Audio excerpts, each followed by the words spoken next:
अल्लाह के एक वली की कहानी। एक छोटे से गांव में एक नेक बुजुर्ग रहते थे।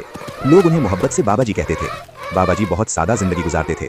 उनके कपड़े भी सादा होते और खाना भी मामूली होता, मगर उनका दिल अल्लाह की मोहब्बत से भरा हुआ था।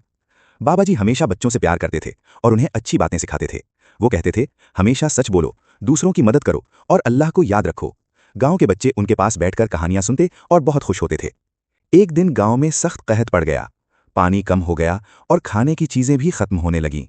लोग बहुत परेशान हो गए। सब बाबा जी के पास आए और कहा, बाबा जी हमारे लिए दुआ करें।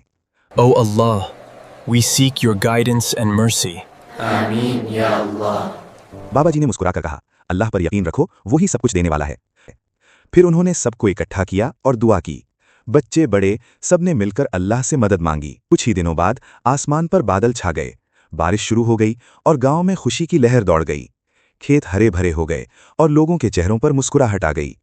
लोगों ने बाबा जी का शुक्रिया अदा किया, मगर उन्होंने कहा, शुक्रिया मुझे नहीं, अल्लाह को अदा करो, मैं तो सिर्फ उसका बंदा हूं। इस दिन के बाद गांव के लोग और भी ज्यादा नेक बन गए। वो एक दूसरे की मदद करते, सच बोलते और अल्लाह को हमेशा याद रखते। सबक: जो लोग अल्लाह से सच्ची मोहब्बत करते हैं, अल्लाह हमेशा उनकी मदद करता है।